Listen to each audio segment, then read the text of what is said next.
Good evening, and thank you for joining us. So tonight I am joined by our host, as always, Vic Morgan, and former Swindon Town manager Richie Wellens. Vic will be taking us through the interview and the Q&A today, but just before we begin, I wanted to note that all of the questions that have already been submitted in advance via social media on Twitter and Facebook have already been passed across to Vic to make sure they're all asked. But unfortunately, we won't be taking any further comments or questions from the comment stream on the Facebook stream tonight. So without further ado, I will bring Vic onto the stream.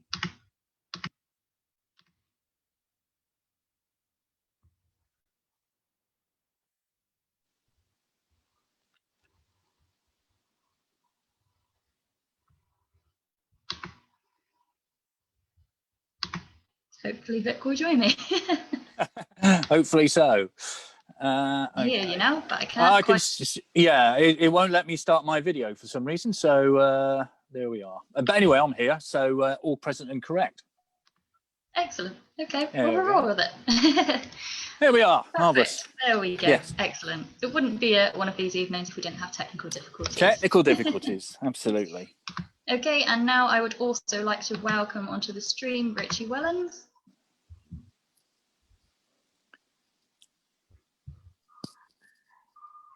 Hi, Hannah. Good evening.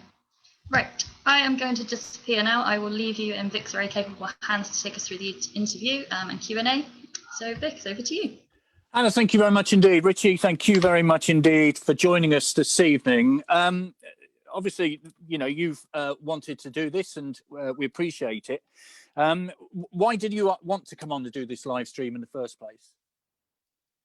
Well, I think I've obviously had different media outlets in terms of the BBC Wiltshire and the Swindon Advertiser wanting to speak to me, but I think sometimes things can get lost when it's just words on a piece of paper and actually people can see my words come out of my mouth and my emotions. And the reason I'm doing for this, the reason why I didn't do it 1-2 days ago is because obviously things are obviously quite raw for a lot of people. So try to just let the dust settle for a little bit and then obviously come here because it is a club that I care a lot about. So the easy thing was just to ignore everything that's going on and just disappear.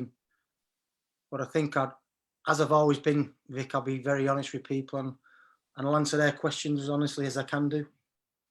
Okay, well, obviously you will be aware that there is a lot of rawness, a lot of anger and a lot of disappointment. You'll be aware that people invested a lot in you as manager, certainly over the last season and a bit.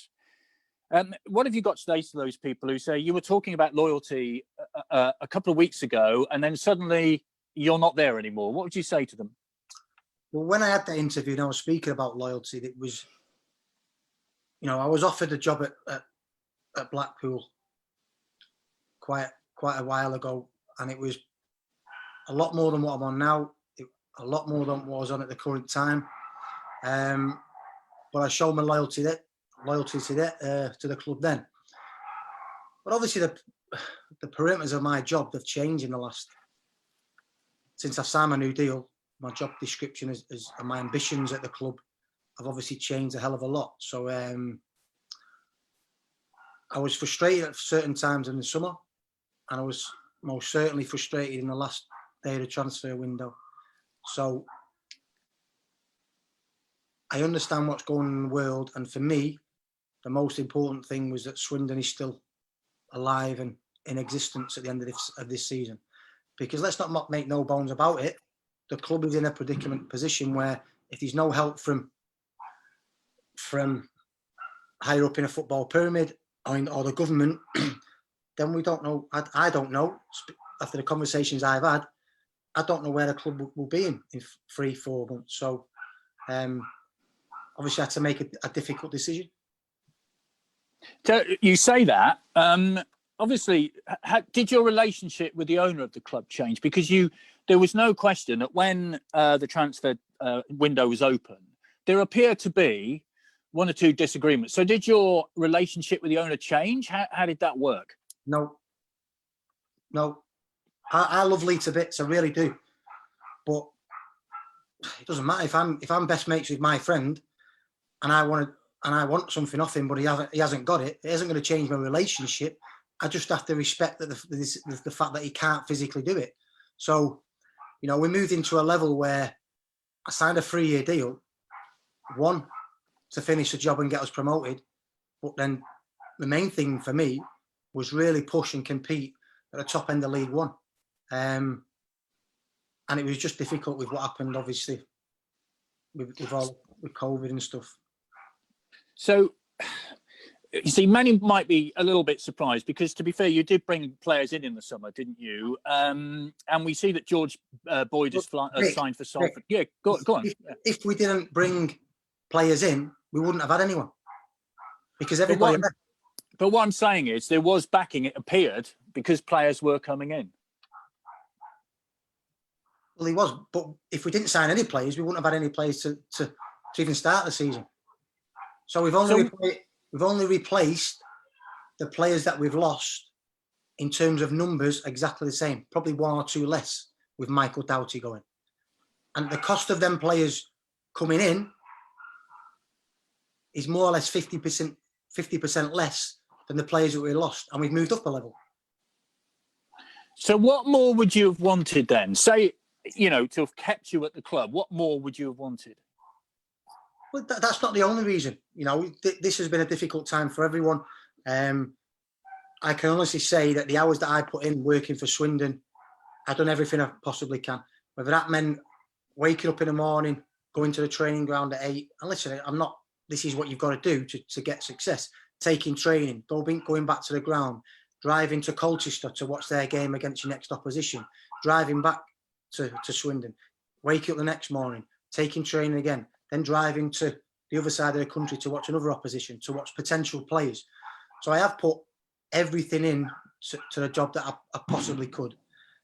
But then what happens when we're in lockdown for 5 months, and my kids for 5 months are used to seeing me every day, and they're getting to the age that, they're starting to miss the dad, and I don't see them for the next 2 or 3 months while I've been back down at Swindon. It has took a toll on them because this lockdown meant that I was with them every second of every day for 5 or 6 months. So when you were asked a couple of weeks ago about the Salford job, had there been any contact then? No, the deal was done they approached on the Sunday, on the Monday at 10 o'clock. Sorry, they approached on the Monday, and at 10 o'clock on a Tuesday, the deal was done. Hence, if the deal's already done, Noel Hunt has to take the team. I can't have already agreed a deal with another club and then take the team to Plymouth. So we was leaving from Swindon at 1 o'clock on the coach to drive down to Plymouth. But by 10 o'clock that morning, the deal was already done. Obviously, it needed to take time to be announced and stuff like that. So that takes about 24 hours. But the deal was already done on a Tuesday at 10 o'clock.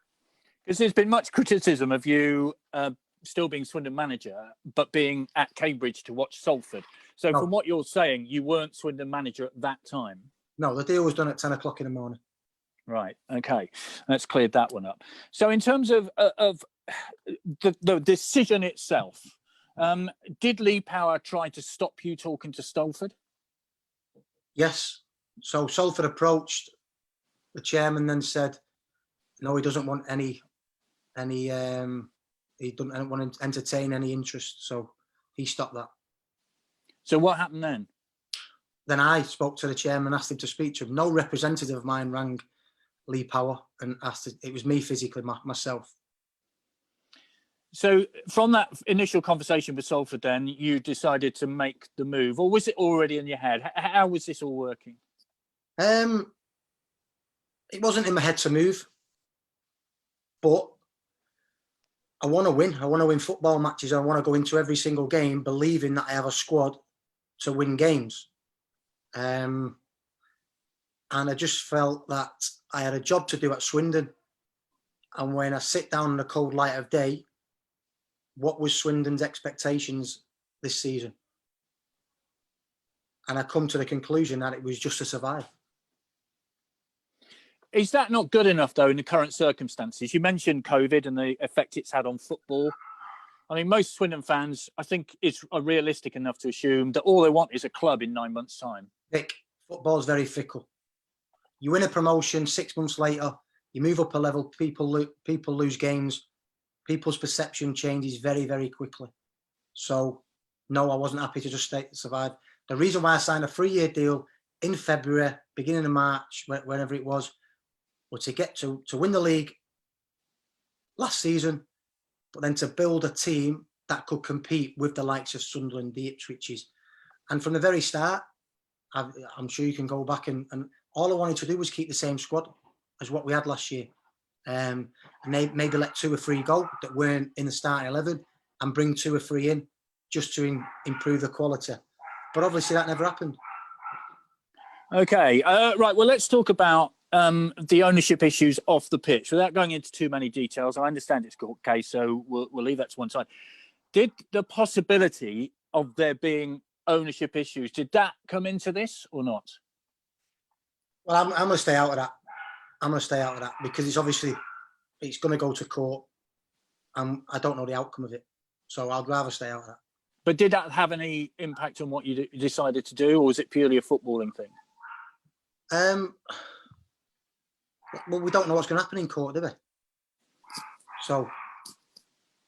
But there was uncertainty. Did that kind of trouble you at all? Maybe a little bit, but I trusted my chairman at the time to obviously the conversations he's having with me. He's saying he's no problem when I sign my new contract. But obviously, as the court case gets closer, it does sit in the back of your head, yeah. Okay, and training facilities as well. The training ground has been a hot topic, has it not? You've trained at Calm for a while. I know you've improved the facilities there, but the Highworth training situation, did that have an effect that you didn't have a permanent base near Swindon? Not really, no. It affected us a little bit last year, but I have to say the players' attitude and application in terms of travelling different training grounds and going to different venues was absolutely spot on. And last year, the mentality of the players was that there's no excuses no matter what happens. If we have to go an hour and a half to a different training facility, then it needs to be done, and we don't use it as an excuse. Okay, well, let's just finally clear up the ownership thing. Then you had no problem with Lee Power. That was not anything to do with your decision. No, not at all. And I will actually continue to class Lee Power as a friend. Okay, thank you for clearing that up. Now, obviously, Swindon fans are worried that you might come back and take players or staff away from the club. What's that situation? How's that going to happen? No, the situation is at the moment, I've only been working in a job 2 days. So I'm never, especially in the current climate, the last thing you want to do to any people is put them out of a job. So I'll give everyone an opportunity to prove that they're good and be a good human being and fit into a football environment that I try and create. And if you do that very well, then for the foreseeable future, we will continue keep the same staff. I mean, I'm not sure if Noel Hunt wants the job yet, but we'll see with that. At the moment, in my mind, I obviously want to give everybody the very best opportunity at Salford to obviously keep their jobs. But there are no plans at the moment to come back and get Tommy Wright or people like that? No. Okay. What about those who might say, well, hang on a minute, you said to Kane Woolery going back to League Two is a backward step. Yeah. Obviously, you've gone back to League Two. What would you say to that?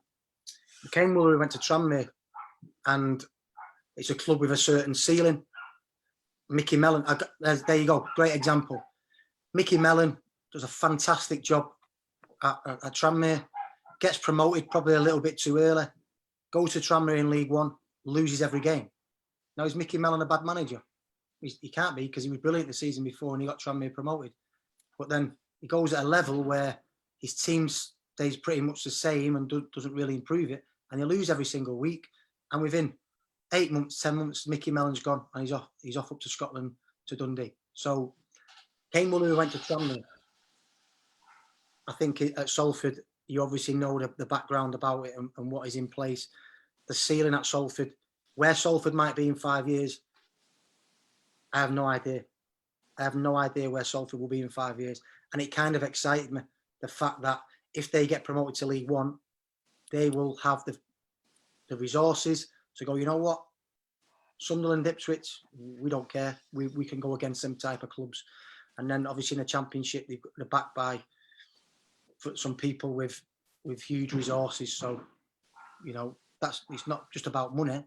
I've heard, you know, I'm sick of people tweeting me saying you only went for the money, you only went for this, that, the other. If I don't win promotion at Salford, my contract is less money than what it was at Swindon. So under no circumstances was this anything to do with financial. Like I say, I've rejected offers in the past, which were definitely more money. This under no circumstances am I getting more money unless I get promoted. So are you? I mean, obviously, it's not a club with Salford. They have changed manager. Are you worried by that? I mean, you've jumped from Swindon where you had a bit of stability. I understand that what you're saying. If you have a poor first half of the season, you know, Swindon a fifth bottom. But are you worried that maybe you got less security at Salford than you had at Swindon? Well, in 7 years, they've had 2 managers. So it doesn't bother you? Vic, it doesn't matter if you're manager of Manchester United or Mansfield. If you lose games, there's only one outcome. But if you do well, then you'll keep your job. Where do you think Swindon are then? Here we are, we're fifth bottom of the league, got beaten badly on Tuesday. Defensively, they haven't been great this season. I think you'd be the first to admit. Where do you think Swindon are? I think they're 2 or 3 players away from being potentially a playoff team. But when you've got Rob Hunt, Zeki Friars,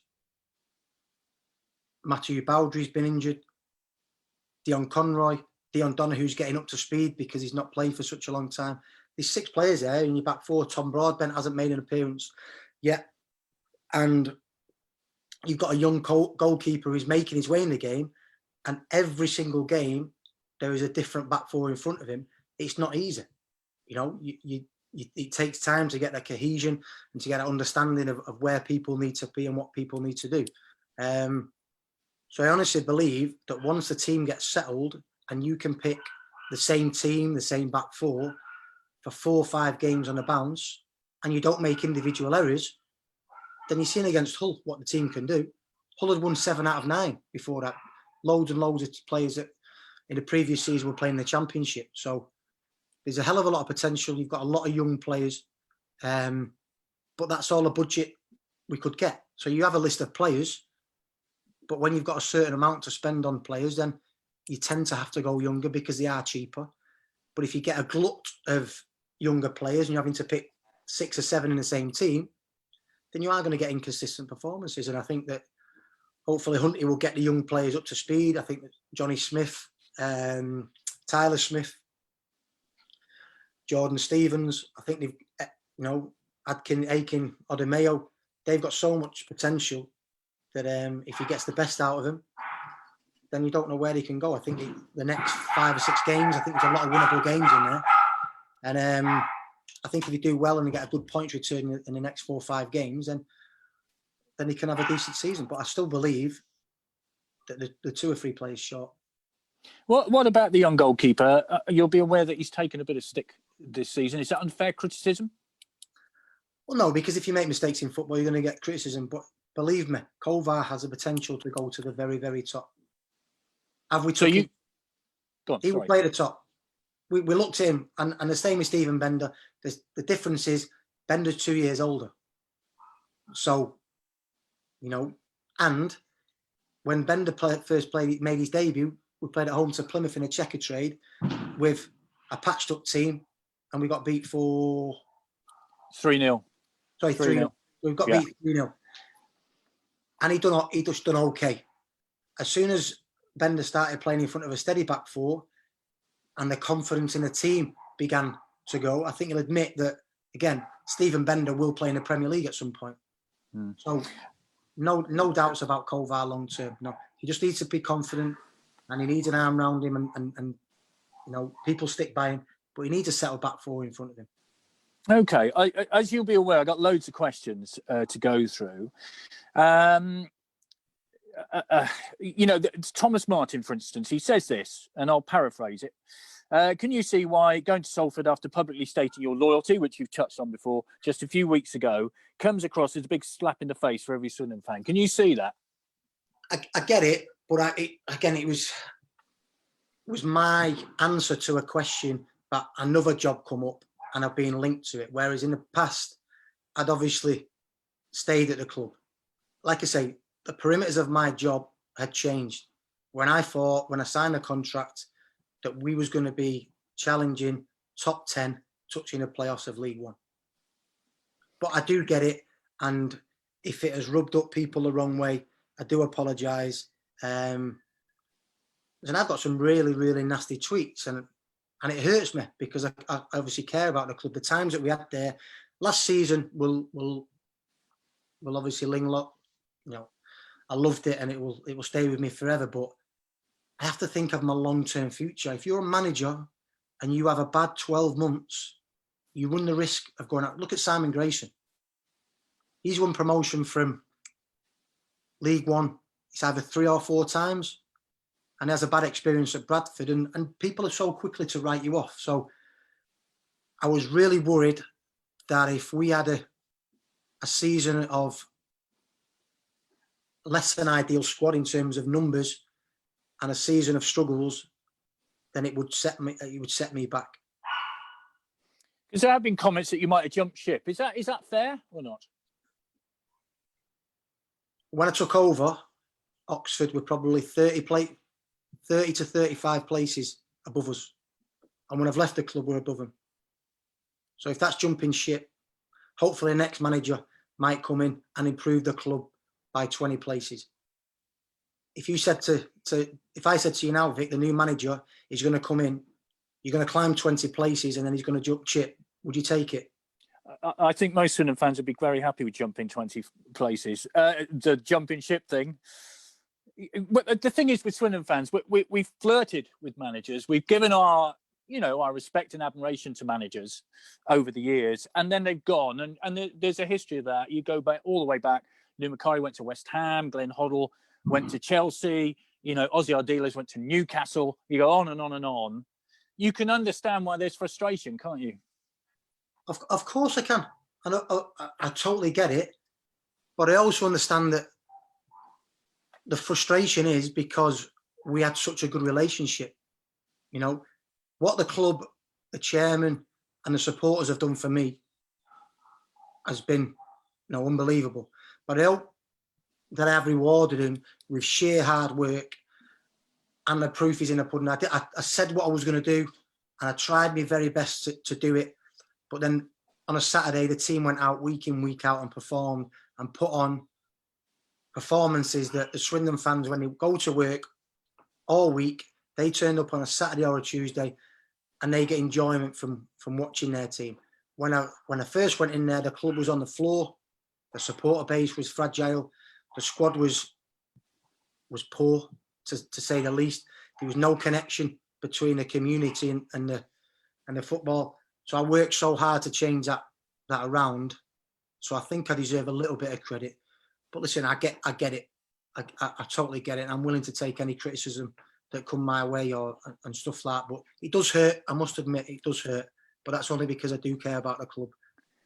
But I'm so ambitious, Vic. I want to get to as high as I possibly can. When I was a player, I was at Manchester United from 16 to just under 20. I was a bad professional. I had a good ability, but I was a bad professional. And I didn't give myself the maximum opportunity to play in the Premier League for 10 years. So as a manager, I've made a conscious decision that I will give myself the maximum opportunity to try and manage at the highest level possible for me. From what you're saying, you are a little upset that relationship that you built up with the fans, which was tremendous, let's face it, has been fractured somewhat. Yeah, well, yeah. But time will hopefully heal that. I know for a fact that the supporters will. I mean, my last game in front of the supporters was Forest Green at home. Mm. And when I walk out, I see the banner across the far side, and the Don Rogers stand is full, and that's my last game for Swindon. As far as I'm concerned, that was my last game. This season, it's difficult with no supporters and what have you, but that will stay with me forever. The fact that we've managed to turn the club around and it's looking upwards now. How tough a decision was this to make then? Well, I turned down Blackpool because of what I wanted to achieve at Swindon. So it's so tough because the opportunity that Swindon gave me will obviously has been fantastic for me, and it's put me in a position where, you know, people are speaking about me as being a decent manager. So if I'd have never took the Swindon job, it would have been, I couldn't have found a better club at the time in my career.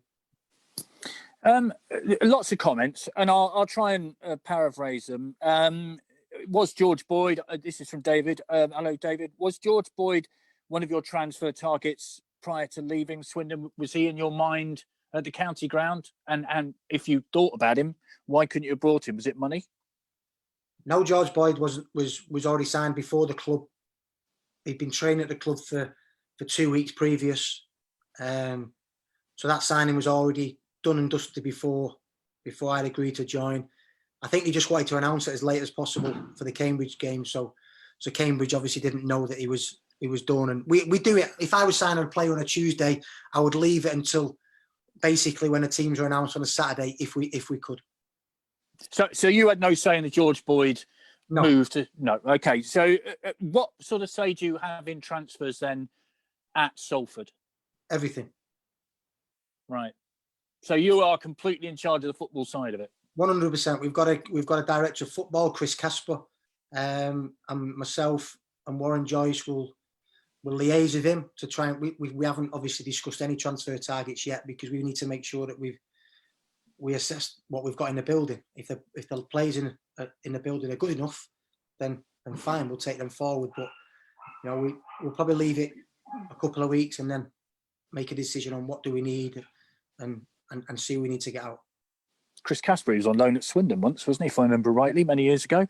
Where does this leave Paul Jewell then, in terms of his position at Swindon?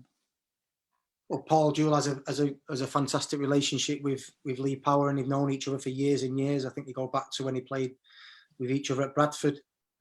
So Paul Jewell will stay as director of football. He'll stay at Swindon because he was instrumental, I think, in bringing you to the town, wasn't he? I think Paul was offered the job. But I worked with Paul at Oldham for a brief time. Paul got frustrated with the goings on at Oldham and stuff like that, so he left.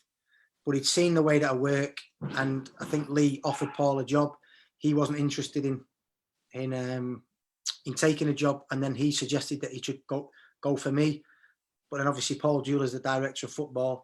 The times where I can lean on him for his advice, everything that I had been through or was going to go through, he'd been through it 20 years ago at a higher level. So the fact that I could lean on him at any opportunity was obviously brilliant, and the amount of respect that I have for Paul Jewell is immense. Right, just reading through these. When we needed proper defenders, what was the problem with picking Tom Broadbent? I think you put back in the squad, didn't you, just before you left? Is that right? Well, he was never fit. So Tom Broadbent was injured just before, probably about 6 weeks before lockdown, and he hasn't come back fit since. He's been out since then. So when we were making the decision to not give him a squad number, we was obviously wanted to free up some money to get Jonathan Grounds in, but Broadbent was injured. So the only reason we introduced him back to the squad was when he was coming back fit. We obviously didn't expect Tom to be injured for so long. He should have been back probably 3 or 4 months earlier in what he's come back in. Were there any deals done at the club that you didn't like? I mean, that you weren't involved with and didn't have a hand in giving, as it were? No. So every contract that was offered to a player, you had a hand in giving that contract. Is that right? Well, I was a manager of the club, so if a contract is given out, I put my name to it. Okay, fair enough. That clears 1 or 2 other questions up. Simon Batter says, does he feel he was not backed over transfers, and was this a major factor in leaving? Does he think his frustrations are justified given we have no match day revenue above season tickets? Fair question. What would you say to that? I get it. I'm not going to say that I wasn't backed, but the budget is lower than what it was last year, and we're in a higher level. So, but I get that the chairman's in a tricky predicament, as is every single chairman up and down the country. It is really, really tough. We have not got a group of owners where they can share that loss. We have one owner who, if it hits him individually, and he has to take that hit. So it's not a frustration of not being backed. It's the fact that the money wasn't there to be backed, and I totally get it. But then I have to make a decision. What do I do? Do I sit and wait and be willing to lose 3-4 games on the bounce and then nick a few wins and have changed? You know, I played 3 at the back against Sunderland because their players were better than mine. So I have to change in the way that I think as a manager, as a coach, which is fine. But I want to be going head to head with people. At no point last year, our budget wasn't the best budget in the league by far last year. But I always felt that the budget was enough and it was competitive enough to get players in that every time we went against opposition, we was at least level with them. So then it comes to tactical decisions, to the spirit in the group, and we can get wins. When you're going up against some of these, you know, big clubs, you look at Gareth Ainsworth at Wycombe. He's done an unbelievable job, but he goes into the Championship and loses his first 7 games. It's a totally different. You need, when you get promoted, and as every promotion team does, more or less, the wage bill goes up, the size of the squad might increase by 1 or 2, and then you take the club forward and you continue to build. But listen, it's COVID has messed all that up for a lot of clubs. Paul Frankham says, are the players and backroom staff being paid in a timely manner? My point being, is the club experiencing financial difficulties at the moment? Well, every club is experiencing financial difficulties, but is it serious enough where people aren't being paid?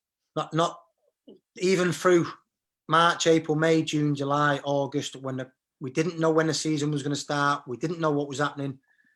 Steve Anderson, Debit, and ultimately Lee Power played the wages, not just on time, but 2 or 3 days early. So not one player, not one member of staff. Obviously, he was on furlough, but the chairman topped everybody up. So in my time at the club, every player was paid 100% of his wages and always on time. Not a problem at all.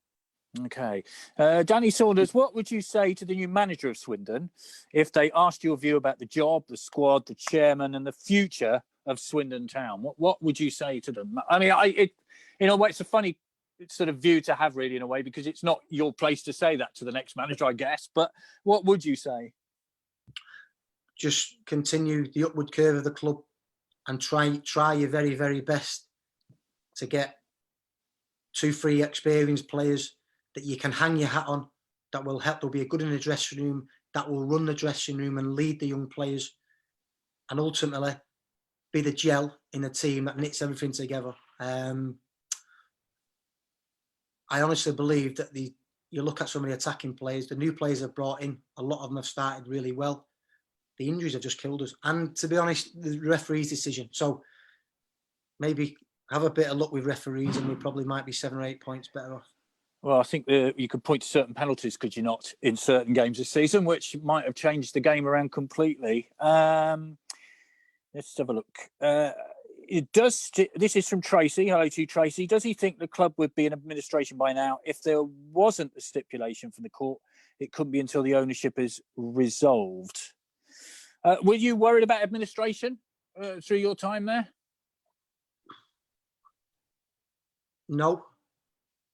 And like I say, all the wages in the past had already been paid on time, and all the bonus we did have to, I think the bonuses were deferred a little bit, but then as soon as the chairman got the money to pay them, he paid the players straight away. So no, because you get clubs like Bury that didn't pay the wages, and you get Macclesfield where there's actually money going in and the money then disappears and doesn't play the players. But I have to say the chairman, but every aspect of Lee being a chairman was absolutely spot on with me. I mean, like I say, I will meet the chairman in the next 3-4 days and we will go for a pint, and he is genuinely a friend.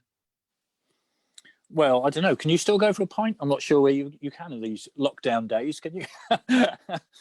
Let's have a bit of humour, for goodness sake. It's not always serious, is it? This, but it is serious. And I think I think what's come across, I hope, Richie, is the depth of feeling for the football club, and the way you keep saying "we" is interesting. It is something that's got on your skin, isn't it? But it'll stay with me forever, Vic. No matter what, if I manage for 2 years, if I manage for 20 years, this was the start for me. This was the start that put me on hopefully a road to a long career. Every manager needs that club, that they have that. But if you look at all the managers now, all the older managers who have been around, you can always associate them with one club, and my association will always be, the club that got me started was Swindon. This is from Luke. I think you've already touched on this. You had 4 previous management offers during your time at Swindon, signed a new 3 to 5 year contract as recently February, committing your future to the club. Why was now the time to leave Swindon Town and not before? What has changed within Swindon Football Club since February to convince you that this was the time to leave? Opportunities previously, why now? I think you touched on that, but if you just want to clarify that up for Luke. Just because of what the situation in the world and what's happened, and the finances, it has stifled. It hasn't stifled the progress, but it's made that progress will happen over a longer period of time. Whereas I really thought we could do it this year, get in the top 10, flirt with the players, with the playoffs. If you got in the playoffs, great, but then really build for the season after. 2 or 3 players that made us stronger, get through this season, finish in the top 10, then 2 or 3 players again, and then you're there. You're ready to try and hit the playoffs and try and gain a promotion. In an ideal world, then, if you could have brought in the players that you wanted, if you could have kept Jerry Yates, if you could have kept, this is an ideal world we're talking about, and it didn't happen, obviously. If you could have kept Owen Doyle, would you happily have stayed at the county ground? What do you mean? If we'd have kept Owen Doyle, Jerry Yates, Kane Mullerer, Kesh Jackson? Yeah.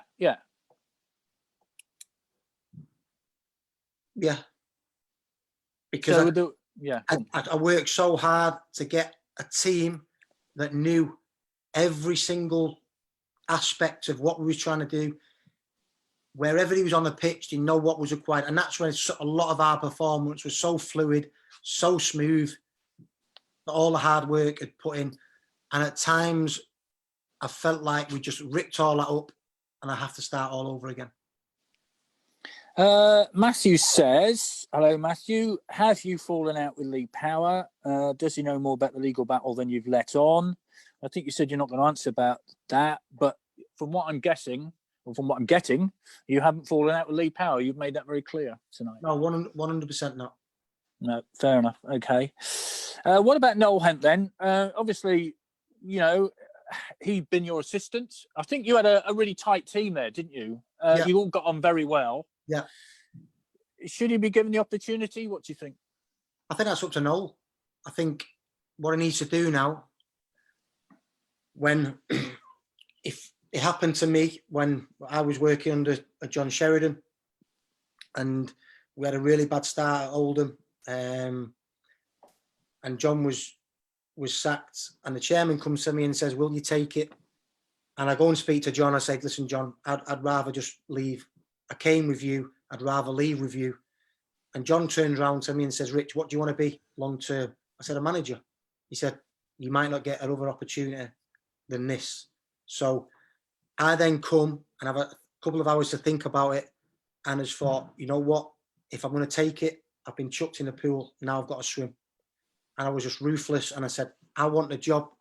We beat Peterborough at home, who was second. We went away to Portsmouth, who were in the playoffs, and we beat them. We then beat Blackburn, and we won 3 out of 3. And I made it plainly obvious to everyone that I wanted the job. So there was no grey area. I think what Hunter needs to do now is make a decision. And if you want it, you have to go all out for it. I'm sure the players would love Hunter to get it, but you can't be in between. If you want it, say that I want it. If you don't want it, then say that you don't want it. How much of a difference to your life does it make? I mean, I think... Yeah.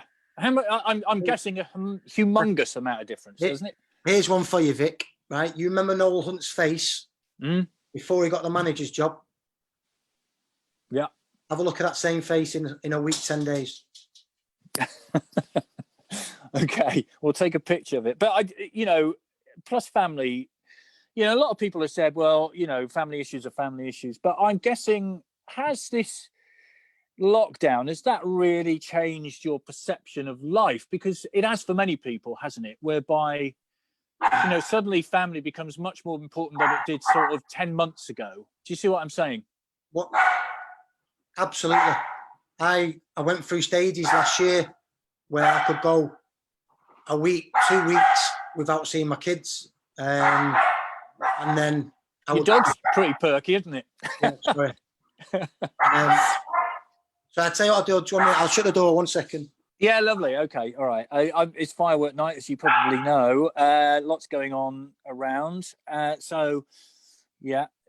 a very loud dog. I remember the dog interrupting once before when we were talking to Richie back in the summer when the sun was shining. It's very dark now, of course. Right, we were saying about family. Yeah, no worries. Yeah, family. Your perception of it over the last 10 months, how has that changed? As I was saying, last season, my kids missed me, but they got used to me being away. So it was kind of okay. It worked all right. Obviously, they missed me, but he wasn't that, hi, Daddy, why are you going away? Where have you been? This, that, the other. But then when you're with them for 5 or 6 months, every single day, the lockdown changed everyone's lives. I've lived in this area for 10, 12 years now. I didn't know that you could actually walk through the woods and the walks and the days out, not just getting in the car and drive anywhere, but actually walking around. So I spent so much time with the kids that when we went back to pre-season and I wasn't with them for 4 or 5 days, it obviously affected the kids a lot more. And they're getting to the age now where they do start asking questions and why I am away for so long. And you can literally go 2-3 weeks when you're not seeing them, especially when it's Saturday, Tuesday, and the schedule's really tough. It has had a massive impact on my decision, without doubt. How old are they, if I might ask? 9, 12, and I've got a 17-year-old, as you know, who's at Man United. Yeah. I haven't watched him play football for 18 months live. All right. My other, the 12-year-old, obviously trains all the time. Again at United, I haven't seen him live for over a year. So obviously that affects them as well. What about moments that you'll treasure and moments you won't treasure? I mean, leaving is never easy for anybody. And I get when a decision has to be made, you make that decision and you go with that decision. You've made it, you've gone with it. What about moments you'll treasure? In terms of my time at Swindon? Yeah. Yeah, too many. There's far too many. More or less every single away day, apart from Newport, a couple of others, every single away day, the fact that we sold out more or less all the away games, the atmosphere, the away fans, and then just the continuation of turning up to the county ground and slowly seeing the capacity, the attendances improve. And then obviously it was the Exeter game where everything came together and you look at it, and then followed by obviously that Forest Green where the supporters done a banner, and but too many special memories. Even going in day to day, working with a fantastic group of players, good staff, a great chairman. So and good chairman are not easy to come by. So every single day working with Tommy and Hunter, Steve Mildenhall, the 2 kit men, brilliant personalities. So sometimes the supporters only see you on a Saturday, but you obviously need to put the work in. And these support staff are like family to you. And I know they've all sent me really nice messages. And I take that as a compliment for the way that I treated them and the working environment that I created for everyone to feel comfortable and actually come into work and enjoy working for Swindon. So what would you say to the town fans tonight then? We all have to move on. That's football. I think it's fair to say, you wish everybody well and you move on. What would you say to the town fans tonight? Just thank you for everything, for your support over the last 2 years. And then when the new manager comes in, just continue to give him the support that you give me. And I'd love, there's nothing more in the next couple of years. I would love to see the club in a championship, because I do believe that if you really get that club going at the top of League One and into the Championship, then it can be 15, 16,000 at the county ground every single week, and then it becomes a proper football club, especially with a training ground coming. So just continue to support your team and continue for the club to grow. Is there a part of you that's sorry that it didn't come to that sort of level? But again, we didn't know what was going to happen. This has changed so many people's lives that we just couldn't foresee anything like this ever happening in our lifetime. And there's people up and down the country that are losing loved ones. There's people up and down the country that are losing money. They're losing the businesses. Everything in their lives has changed. So people have to make the decisions on the back of what has happened. And you're 100% happy with the decision you've made, I'm guessing? Well, I'm going to a football club that has a vision, has a direction where it wants to go, and it's quite clear whatever it takes to get to that end goal. You know, we'll do our very best to get there. I mean, there was no, like I said before, in 5 years' time, I have no idea where Salford might be. In 5 months' time, I might be sacked. But in 5 months' time, Salford might be towards the top end of the Championship. There's no ceiling on what can be achieved at this football club. This is from Pips. Let me just read you this. Obviously, we're all gutted. COVID has really messed up your positive feel and finances. I really find myself empty, and sometimes that we didn't even properly get to celebrate the title as a group.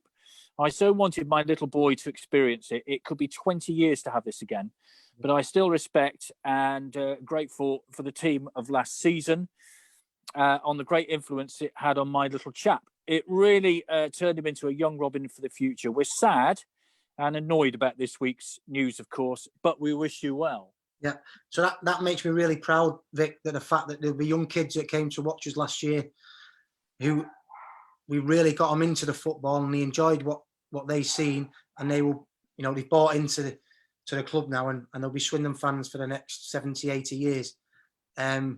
Vic, I was offered a job in the summer at a really good football club, and I turned it down because I said to their CEO, I don't want to leave because I didn't want to leave Swindon without having a chance of doing well in League One, and also getting our day where we actually have a full house at the county ground and we get the trophy presentation. So listen, it breaks my heart that we don't get to do that, and especially with the characters that we had in the team last year. Them lads were absolute diamonds. The likes of Jerry Yates, Owen Doyle, Kane Muller, Lloyd Isgrove, Danny Rose, Luke McCormack. These lads, there was like family to me. So when I seen them leaving one by one, it took a little piece of me with them, and it really, really hurt me. So I'm gutted that we will never get that chance to actually lift the trophy in front of every supporter. Yeah, I think we all are. And I think when we've talked before, you've mentioned about getting the 2012 championship team together with this championship team. And that would have been an ideal game, wouldn't it? Perfect, really. It would. And listen, in the future, I say time's a great healer. And if ever the club want to do that in the future, I will be the first one to put my name to it. Well, that's good to know. I don't know if you can mention names here, but what's the one signing we were really close to but ultimately fell through, which you were most gutted with? That's from Josh. Thank you, Josh. We missed out on a lot. So in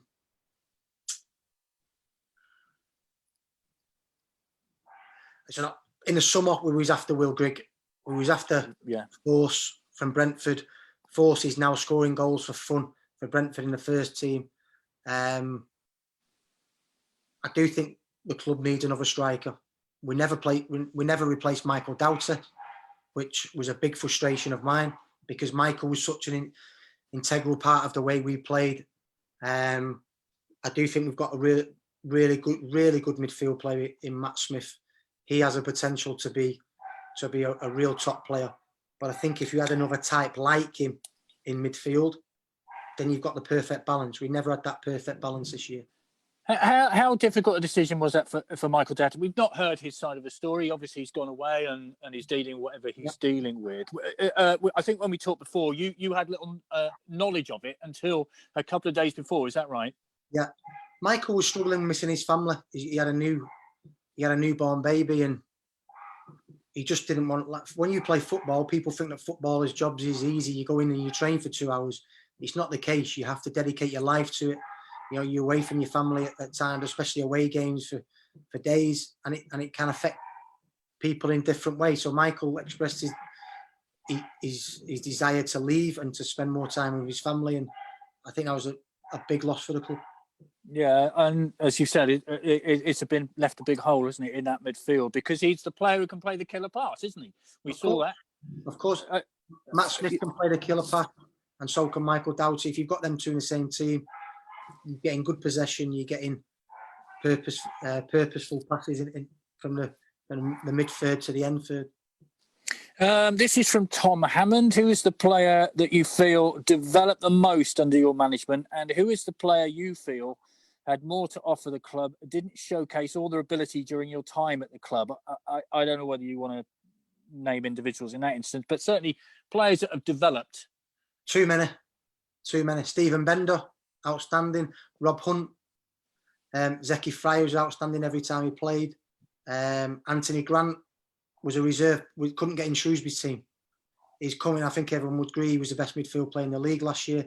Michael Doughty, in my 2 years, went from being not a bad player to a very good player. Jerry Yates was a reserve at Rotherham, couldn't get in their team. Outstanding. And Owen Doyle, for anybody to score 25 in 28 games and he couldn't score for Bradford, I think it shows that a lot of the players we did drag every ounce out of them and got the best out of them. In terms of disappointment, if you make 18 signings or something like that, which we did, not the summer previous, you're going to make a couple of mistakes. I do believe people like Tyler Reid has the ability to have a good career. They just need to be more professional. Okay. So you mentioned the players there that have developed. I think it's a point with Kovac. Is it not fair to say that Stephen Bender had Luke McCormick with him for the first 3 months? You mentioned he didn't come in until the Plymouth game. Yeah. So he had an experienced keeper to learn from. Yeah. And how important was that relationship? Huge. Not only that, Luke McCormack, Owen Doyle and Danny Rose was probably the three men in a dressing room that did things the right way, that set examples to everybody in the squad. Luke was a big loss. You don't get a goalkeeper with his ability who is prepared to be a number two, yet still trains the same way and still supports the number one goalkeeper in the way that he did. So I think that's a good point. But again, the finances dictated that we couldn't keep Luke as a number two, so we had to go younger. And of course, he went back to his original club, didn't he? This is from John.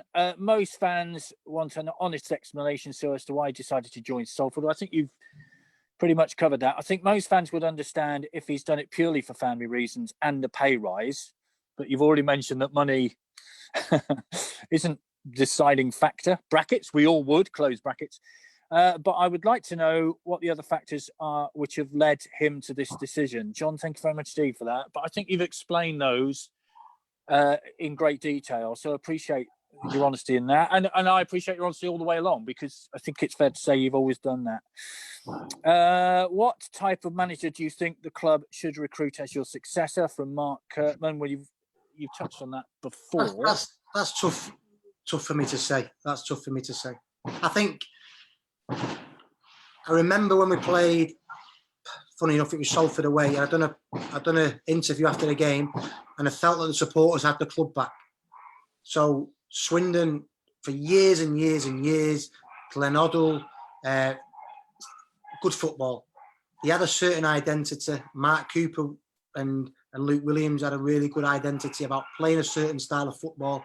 I think the 2 years previous for me going in, I think it lost that way a little bit, and then we slowly got it back. So I think the club it's got its identity back now. Supporters enjoy watching Swindon play. So I think that's the way that I think that's the way that football should go anyway. Every single football club, but Swindon should stick to their philosophy now, if you like, of the way that they play, the way that they press, the way that they attack, the way that they can score goals. Webby says, why did you leave? And is leaving a result of behind-the-scene issues? You've already explained you had no issues with the chairman. I guess the only behind-the-scenes issues is the fact that you couldn't actually get the team together that you wanted because of the financial situation. It's that simple, isn't it, really? Absolutely, yeah. Yeah, okay. Let's have a look. Will you take any of the backroom staff with you? That's from Andrew. Well, I think you said no to that, haven't you? At the moment, I always give every single person at the club an opportunity to show me how good they are.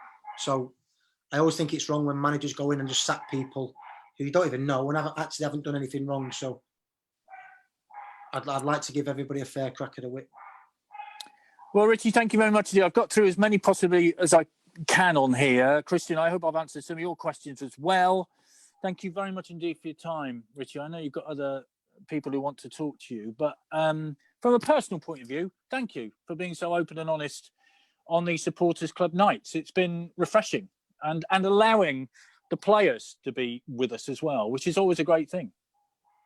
No, Vic, like I say, I appreciate everything you've done, and I've always give everything to the club, and I think these kind of Zoom things and the players coming on, I think the supporters appreciate it, and it creates that bond that they don't just see the players on the pitch, they can actually sit and listen and ask them questions and have conversations with them. So, like I say, all I've ever done for the club is I've done my best. Richie, thank you very much indeed. I really appreciate your time, and I know Hannah's going to come back on, and well, I hope she is anyway, in a moment, and say thank you. Because, all right, parting is such sweet sorrow, but I think, Hannah, it's fair to say we've all benefited from Richie Wellens' time at the club. Is that fair? Yeah, we definitely have. So a big thank you, Richie, for all of your support in the last sort of 18 months. I think it's fair to say fan engagement has definitely improved. A bittersweet ending for us, but these things happen. No, thanks, Hannah. Richie, thank you very much indeed. We'll let you get on with your evening. Appreciate your time very much. All right. Cheers, guys. Good luck. Good luck Thanks, with Richie. it. Thanks, Vic. Cheers. Thank you.